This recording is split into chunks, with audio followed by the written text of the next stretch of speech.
Welcome to Logitech G Drive to Win series episode number 7. My name is Suellio Almeida, professional racing driver and coach and creator of the Motor Racing Checklist.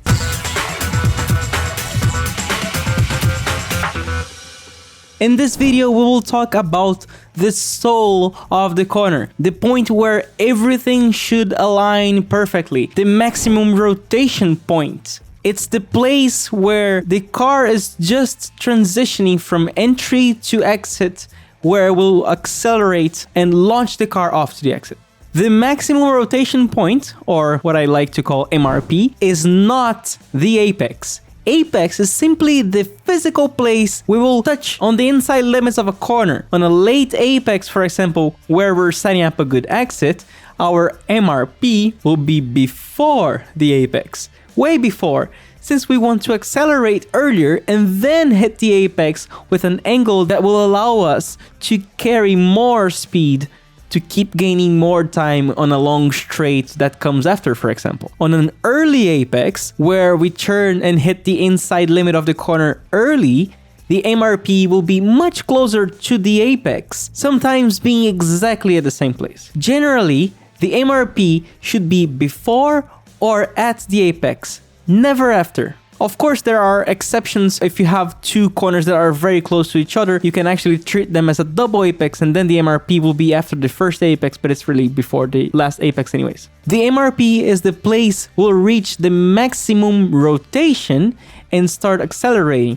This means it is also the minimum speed point, and it is also the EOB, end of braking point. This induces us to think that we should increase more and more the rotation on entry until the MRP. And that's exactly what it is. As speeds go down, the rotation should always increase and increase until we reach the MRP and get back on power. This also induces us to think that we should decrease more and more rotation after the MRP when we start accelerating.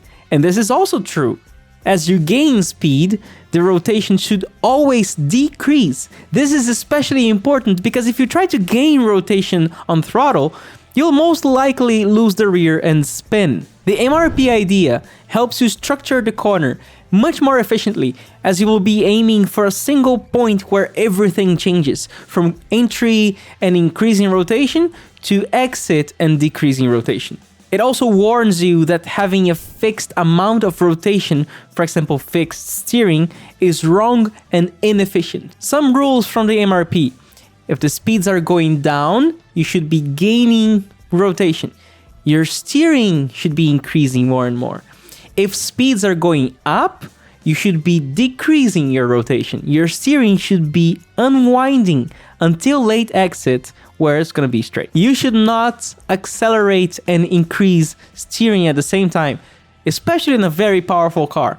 Do that and it will most likely upset the car and spin. You should not keep your steering fixed while speed is decreasing. This most likely means that you're under the limit on the front tires and missing the opportunity to rotate the car more, or that you were actually way over the limit on entry by turning way too much too early. We'll be building on this understanding of MRP in the future episodes, and it is a key theory in helping you drive to win, so keep practicing.